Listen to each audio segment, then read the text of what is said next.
Salve galerinha, tranquilo? Na aula de hoje a gente vai falar sobre porcentagem e variações percentuais. Na última aula, falando de grandezas proporcionais, a gente já introduziu mais ou menos a ideia de o que é uma porcentagem naquela questão da Unicamp que a gente fez, lembra? Bom, de qualquer forma, vamos definir aqui formalmente o que é uma porcentagem. Porcentagem é uma razão centesimal. O que é uma razão centesimal? É uma fração, uma razão onde o denominador é 100. E o símbolo A dividido por 100 é a mesma coisa que A por cento, A por 100. E aí a gente tem esse aqui como sendo o símbolo que indica a porcentagem, beleza?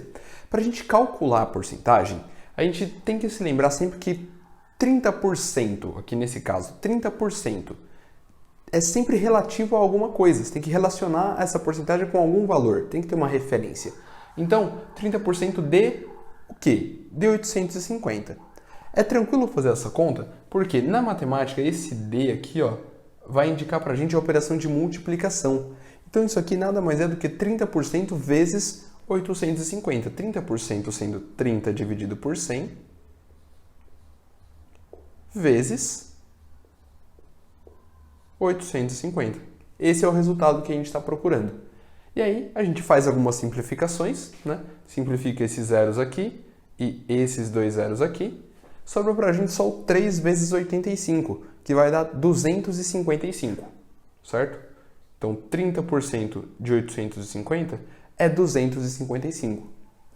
Ou, de uma outra forma, se a gente quiser ler também, 255 equivale a quantos por cento de 850?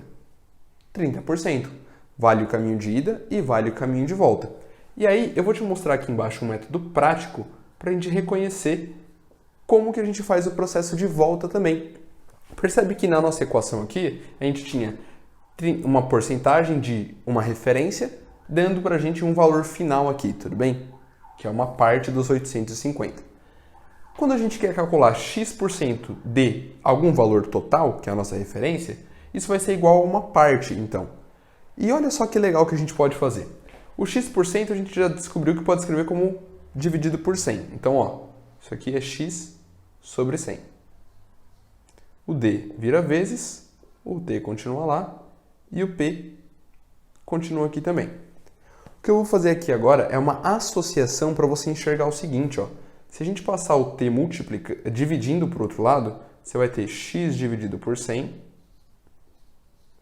igual a P dividido por T. E olha só que interessante. Essa aqui é a ideia que a gente constrói de que a gente consegue resolver porcentagem usando regra de 3. X está para 100 da mesma forma que P está para T. É a parte pelo todo. A parte pelo todo, que é a nossa referência no caso da porcentagem, é o número 100. Beleza? Então isso aqui é um método prático para você associar. É só saber encaixar direitinho quem é a sua parte, quem é o seu todo e onde fica a sua porcentagem nesse algoritmo, nessa equação. Tudo bem? Bom, agora falando de variações, uma coisa que é muito importante a gente ter em mente aqui. Existe mais de um tipo de variação, certo? Então, olha só essa situação aqui inicial. Nós temos um VI, que a gente vai ver bastante agora nesse contexto de porcentagem, é o valor inicial, VF, valor final. A gente vai associar dessa forma, usar essa simbologia, tá? O valor inicial de R$400, ele vai ter um aumento, eu vou somar aqui 10% desse valor, beleza? Então a gente vai chegar lá no nosso valor final, certo? Como é que a gente pode descrever uma expressão para chegar no valor final? Bom, o valor final, ele vai ser o valor inicial, que é 400, mais 10%. E aí, como eu te disse, a porcentagem precisa de uma referência. É 10% do quê? 10% dos 400, que é o nosso valor inicial. Então, 10% de 400. Tudo bem? Bom, 10% de 400 não vai ser difícil calcular. Alguns aí já devem ter feito de cabeça, Já sabem o resultado. Mas eu vou colocar aqui, esse comecinho a gente faz mais passo a passo, Simplifica aqui esses dois zeros com esses dois zeros. 10 vezes 4 vai dar 40, Então você vai fazer 400 mais 40, o seu valor final é igual a 440. Certo? Bom, Agora, com relação aqui a esse segundo exemplo, a gente vai fazer na hora de falar da subtração. Eu quero que você preste atenção inicialmente no seguinte. Tínhamos o valor inicial, achamos o valor final, 440. Legal, primeira parte a gente já fez. Agora vamos entender os tipos de variação. Variação absoluta é de fato quanto variou entre o início e o fim, a sua situação inicial e a sua situação final. Então é só subtrair um do outro, valor final menos valor inicial. Aqui nesse caso, 440 menos 400 dá 40. Né? Eu vou colocar aqui bonitinho, você vai ter 440 menos 400 igual a 40. Isso aqui normalmente é o que a gente chama de variação mesmo. Né? A variação absoluta é a variação, só variação. Qual é a diferença entre o final e o inicial? Agora, quando a gente fala de variação relativa, é relativo ao quê? Relativo ao seu valor inicial, certo? Então, com relação ao valor inicial, como a gente faz essa comparação? Pega a variação absoluta e compara em forma de razão com o valor inicial. Ou seja, nesse nosso caso, seria 440 menos 400 dividido por 400.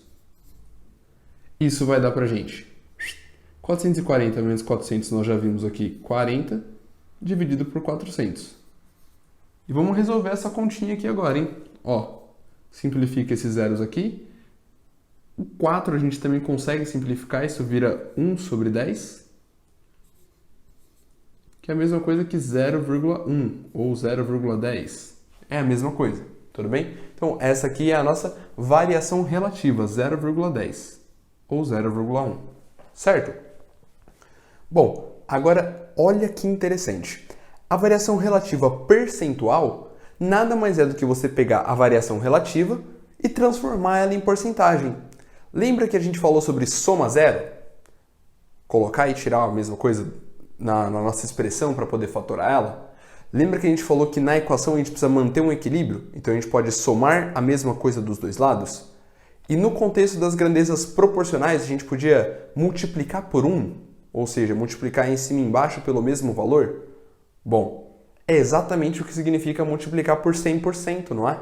Porque 100% é 100 dividido por 100. 100 dividido por 100 dá 1.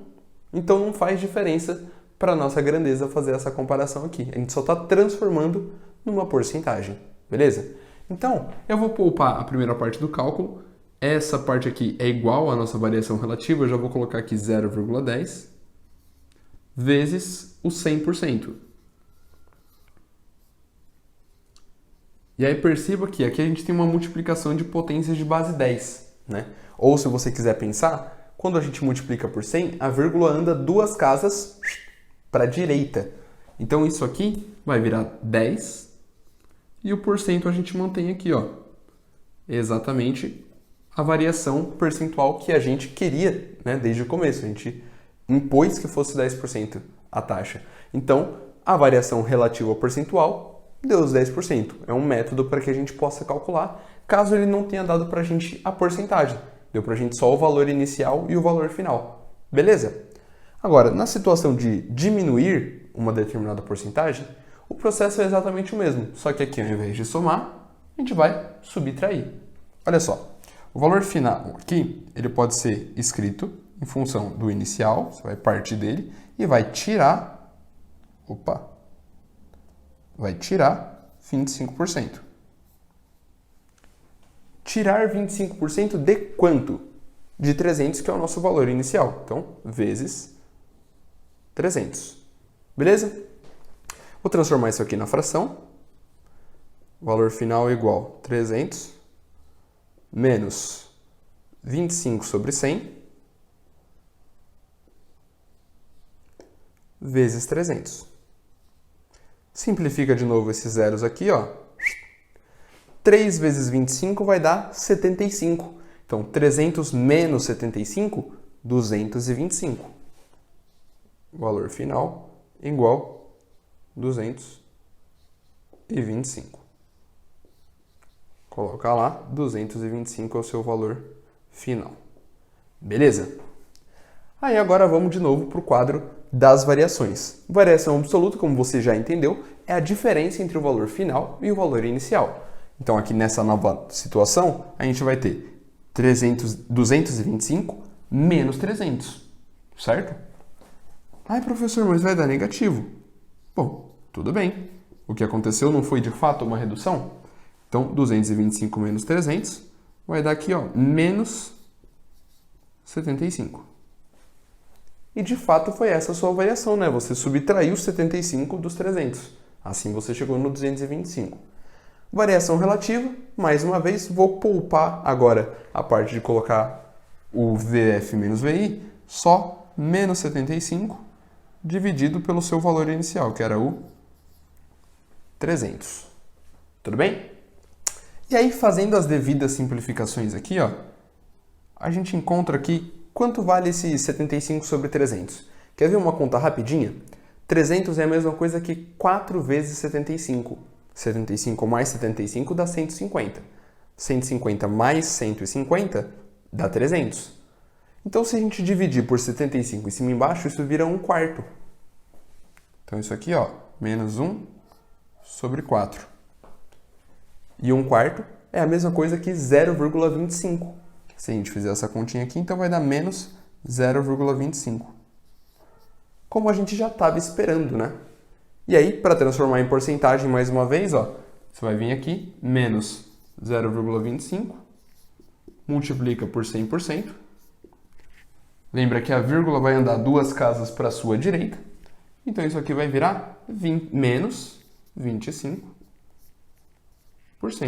Então, a variação relativa percentual, mais uma vez, bate com a taxa que a gente encontrou lá. Tranquilo? Então, a gente viu aqui como são as formas de variação. Só que a gente sempre precisa fazer esse processo de somar 10% de tal coisa? Será que não tem uma outra forma de representar isso e talvez até expandir esse conceito? Dá uma olhada nesse próximo quadro. Bom, agora para a gente entender uma parte muito importante que são os fatores de aumento e redução. Na matemática, normalmente quando a gente vai sintetizar uma expressão, uma fórmula, a gente tenta escrever ela da forma mais simples possível, para tentar minimizar um pouco os nossos problemas. E aí criam outras formas de representar algumas situações. Percebe? Na hora que a gente estava fazendo o fator de aumento, na outra situação, a gente não usou esse nome, mas a gente estava montando exatamente essa expressão aqui, certo? O valor final sendo igual ao valor inicial mais uma porcentagem desse valor inicial. A geração desses fatores de aumento e redução nada mais são do que fruto de uma fatoração por evidenciação.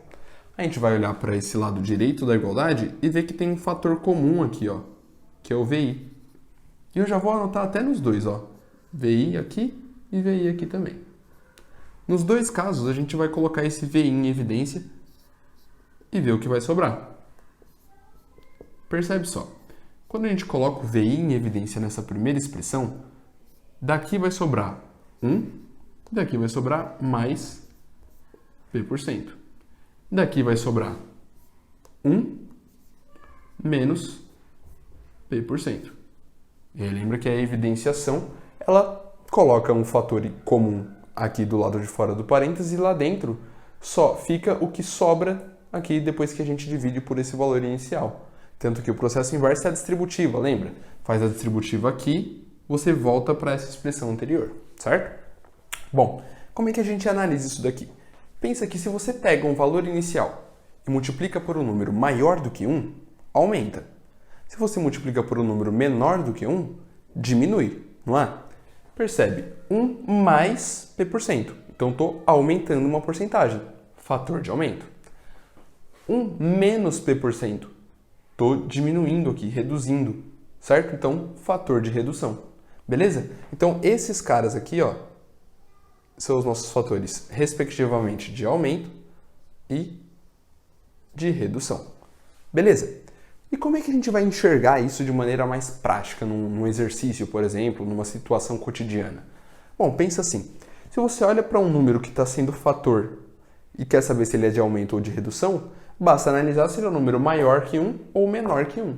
Beleza? E aí vamos descobrir agora quantos por cento de aumento cada um desses fatores representam ou de redução cada um desses fatores aqui representa, certo?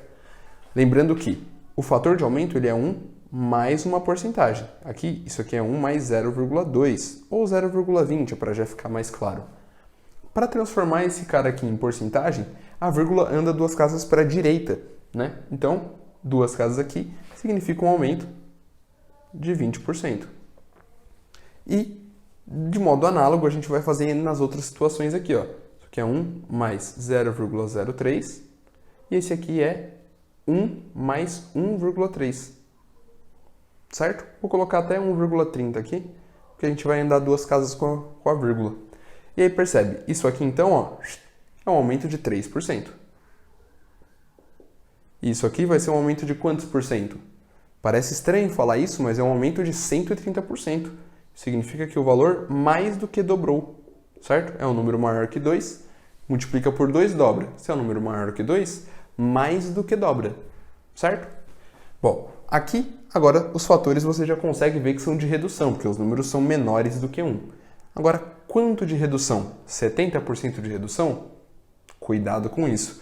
Você vai pensar no que está faltando para completar 1. Porque pensa, isso aqui não é o resultado de 1 menos uma porcentagem? É a porcentagem que a gente quer descobrir aqui. Para chegar em 0,7, você subtraiu 0,30. 0,3 ou 0,30. Então, isso aqui é um fator de redução de 30%. Toma cuidado no de redução, que normalmente é onde a gente se confunde. Aqui, por exemplo, você vai fazer 1 menos alguma porcentagem para chegar no 0,05. Nesse caso, 0,95, vai dar para a gente uma redução, então, de 95%. E aí, por fim, se a gente tivesse 0,99 aqui, a gente pegou 1 e subtraiu 0,01. Ou seja, a gente só diminuiu 1% nesse caso aqui. Tranquilo, pessoal? Bom, uma outra coisa que é bastante interessante no contexto das variações e no contexto da porcentagem são quando a gente faz variações consecutivas sucessivamente, uma variação após a outra. Pensa nessa situação. Eu sou dono de uma loja e aí tem um produto que está com uma procura bem grande e eu acho que eu posso lucrar um pouquinho mais se eu aumentar o preço. Eu vou lá e aumento o preço em 25%, certo? Bom, só que aí eu passo por uma situação complicada, porque a galera percebe que eu aumentei o preço e para de comprar de mim. Com a caída das minhas vendas, eu preciso dar um desconto agora para voltar para o meu valor inicial. Então, a situação que a gente vai propor aqui é a seguinte. Eu tinha um valor inicial, uso um fator de aumento de 25%, 1,25, e eu chego num novo valor, que é o valor que eu estou comercializando quando as minhas vendas caem. E aí eu quero dar um desconto para esse valor reduzir. Quero descobrir qual é o fator que vai fazer esse valor reduzir, mas reduzir até quanto? Eu quero que se reduza para que esse valor final 2 aqui, ele volte a ser o meu valor inicial. Quero voltar para o preço inicial. Como é que a gente transita nessa situação? Pensa assim, se você aumentou 25%, quantos por cento você tem que reduzir para voltar para esse valor inicial? Se você pensou que a resposta é 25%, toma cuidado com a referência, porque aqui os 25% são com relação a esse valor inicial. Só que ele aumentou aqui. Se você aplicar 25% de desconto nesse valor, você vai chegar num resultado que é menor do que o seu valor inicial. Quer ver só? O valor final 1, ele é uma composição, né? A gente parte do valor inicial e multiplica por 1,25, que é o nosso fator de aumento, para 25%. Vou até deixar destacado aqui, aumento de 25%. Certo? Bom, eu quero que o meu valor final 2 seja, né, a partir do valor final 1, uma aplicação de desconto. Então, como é que a gente vai construir isso? O valor final 2 vai ter como valor inicial, para a gente chegar até aqui, o valor final 1. Então, eu vou colocar aqui VF1 primeiro, vezes algum fator de redução que a gente vai aplicar aqui. Vou chamar esse fator de alfa, por exemplo. Vou chamar aqui de alfa. Certo? Só para a gente não ficar com muitos F's aí no meio do caminho.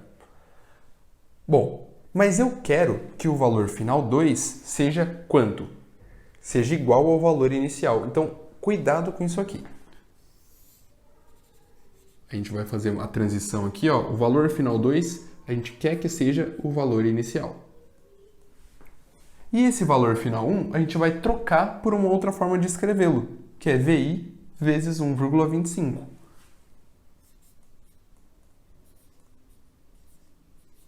e lá no final tem o alfa. Tudo bem? Bom, aqui a gente vai trabalhar com uma equaçãozinha do primeiro grau. Apesar de parecer que tem duas incógnitas, o VI vai passar dividindo e vai simplificar. Então aqui, ó, simplificou, vai ficar 1 do lado de cá igual 1,25 vezes alfa. E quando você passar esse 1,25 dividindo, você vai encontrar que o seu alfa é igual a 0,8. 0,8 indica uma redução de quantos por cento? Pensa, quanto falta para isso aqui chegar em 1? 0,2, então é uma redução de 20% na verdade. Vou até apagar aqui, ó. 0,8, que é uma redução de 20%. Porque a nossa referência mudou, então dou um desconto menor. O que isso significa? Dá uma olhada com carinho para essa expressão aqui e essa expressão aqui. Você percebe que o valor final 2 ele é a mesma coisa que o valor inicial, vezes o primeiro fator, vezes o segundo fator?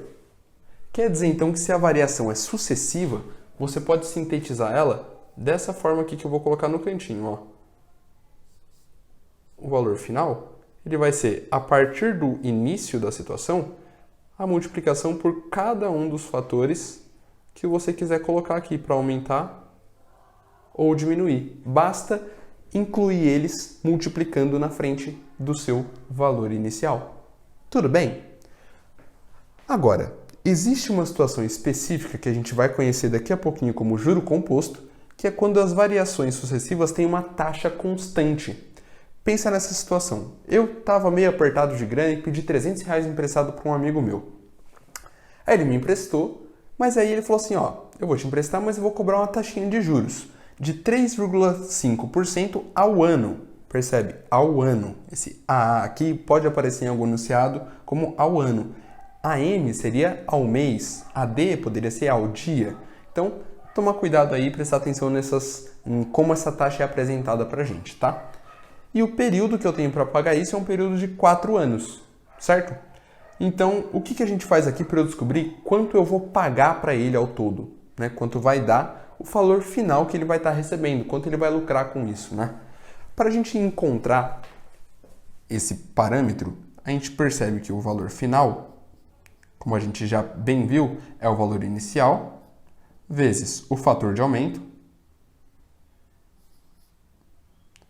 vezes o fator de aumento de novo, porque o aumento é o mesmo, é 3,5%. 4 vezes. Percebe? Professor, ficou complicado. Olha só então. Se a gente fizer direto com os valores que a gente quer encontrar. O valor inicial é 300. A gente vai aplicar um aumento de 3,5% sucessivamente. Quanto que é um aumento de 3,5%? Bom, é 1 mais 3,5%. Só que isso vai acontecer 4 vezes. 1 mais 3,5%. 1 mais 3,5%. 1 mais 3,5%. Certo? 4 vezes. Isso é o que vai dar a diferença, vai dar o nosso valor final. Só que percebe só, quando você tem a mesma coisa multiplicando várias vezes, você pode transformar isso numa potência, não é? Isso não é a mesma coisa que esse fator elevado à quarta, que é justamente o nosso período? Já entendeu onde a gente vai chegar. Mas vamos com calma, ó. O valor final, então, ele vai ficar 300 vezes... O 3,5% é a mesma coisa que 0,035, certo? Fica assim, ó. Que a vírgula anda 2 casas para a esquerda agora para a gente transformar em número decimal, né? Então, 0,035. Então, sim, podem aparecer 3 casas aqui. E eu já vou colocar aqui elevado à quarta. Tudo bem? A gente pode resolver essa expressão aqui e encontrar que esse valor vai ser igual a 344,25. Então, o valor final é igual a 344,25. Até que ele não cobrou tão caro de mim, certo? R$ 44,25. Tudo bem, aceitei a proposta dele.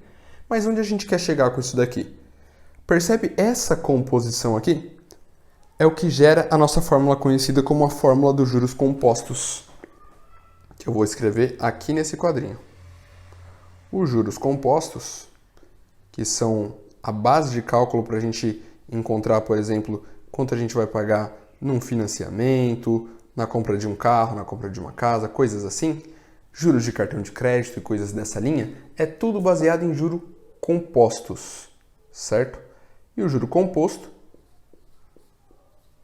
funciona da seguinte forma: o valor final ele é encontrado a partir do valor inicial vezes 1 mais a porcentagem que você está aumentando elevado ao período de tempo, porque a gente só vai colocar esse mesmo fator multiplicando várias vezes na frente. Tudo bem?